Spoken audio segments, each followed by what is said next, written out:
Bonjour et bienvenue. Aujourd'hui, je vous présente la tarte poivre amandine. C'est une tarte très délicieuse, très facile à faire et rapide. Donc, pour les ingrédients, nous aurons besoin de 100 g de beurre, 150 g de sucre, 2 œufs, 30 g de farine, 90 g de poudre d'amande, des poires. Alors moi ici j'ai pris des poires en boîte de conserve, mais vous pouvez prendre des poires toutes fraîches que vous épluchez en quartier. C'est même meilleur. Plus des amandes effilées pour la décoration. Donc là j'ai mis de l'arôme d'amande amère pour donner du goût, plus de goût.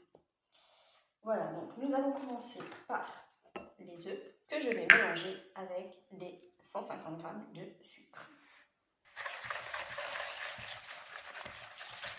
On mélange. De là, je rajoute les 30 g de farine.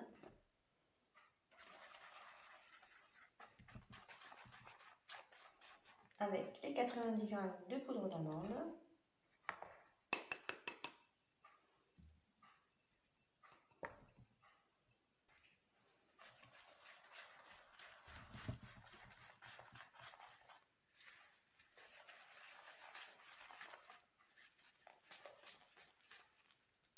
Et je rajoute le beurre.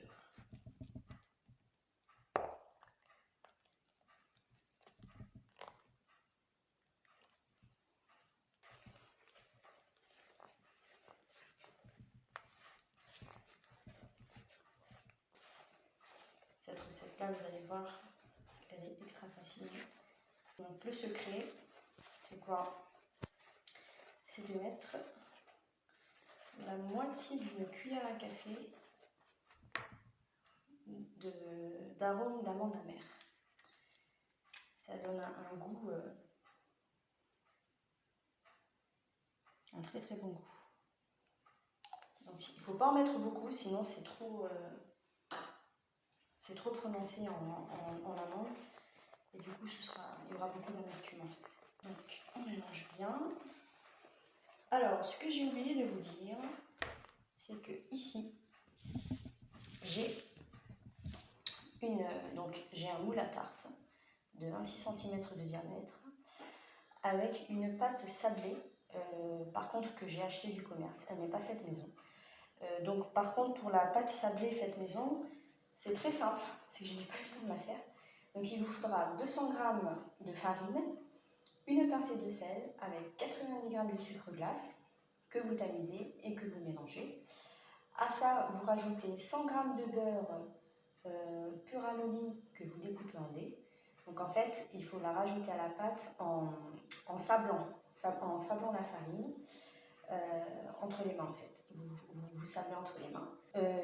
Ensuite, après cette opération-là, vous creusez un puits, vous rajoutez un œuf et ensuite vous ramassez la pâte. Vous faites une boule que vous laissez reposer 35 minutes au frigo. Il faut la laisser reposer au frigo pour que justement la pâte se durcisse pour mieux la travailler.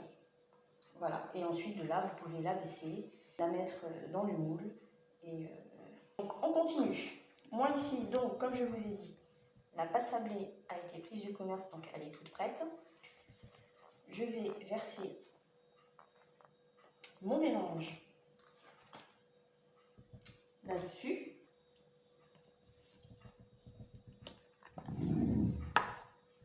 Verse ça là-dessus.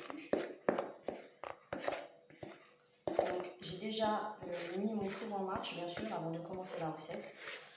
Donc je préchauffe mon four à 200 degrés. C'est une recette très simple, facile, rapide à réaliser. Et franchement, au niveau du goût, les filles, vous allez m'en dire des nouvelles. Hop, j'étale. Je fais marcher un petit peu la pâte partout. Ensuite, après ça, je prends mes petites poires. Donc, ce sont des poires en boîte de conserve, comme je vous l'ai dit, mais vous pouvez très bien le faire avec des poires toutes fraîches que vous épluchez et que vous découpez en quartiers. Donc, moi ici, je mets mes petites poires. Ensuite, moi, pour la déco, donc, des amandes effilées. Donc, je parsème d'amandes effilées. Vous pouvez, si vous le souhaitez, mettre des graines de sésame. C'est très bien aussi. Donc là, hop,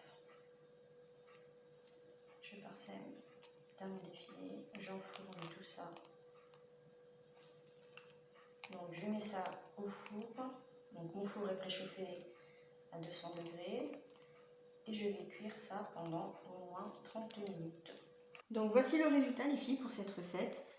Donc moi au four ça a pris à peu près 28 minutes. 28 minutes de cuisson à 200 degrés. Voilà, donc vous pouvez également réaliser cette recette avec de la pâte feuilletée si vous le souhaitez. Le résultat est magnifique. Franchement, impeccable. Je vous conseille vraiment de la réaliser cette recette. Je vais vous couper un petit morceau. Moi je préfère la faire avec la pâte sablée car j'aime bien quand ça croustille. Après vous pouvez la faire avec une pâte feuilletée si vous le souhaitez. Donc, je vous conseille de la laisser refroidir complètement. Moi elle est encore un petit peu tiède. Donc ça s'effrite. Voici les filles. C'est le résultat.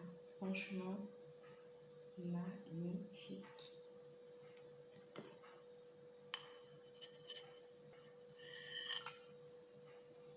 Voilà les filles pour la recette d'aujourd'hui. Si vous souhaitez que je vous présente la recette de la pâte sablée, faites-le moi savoir en commentaire.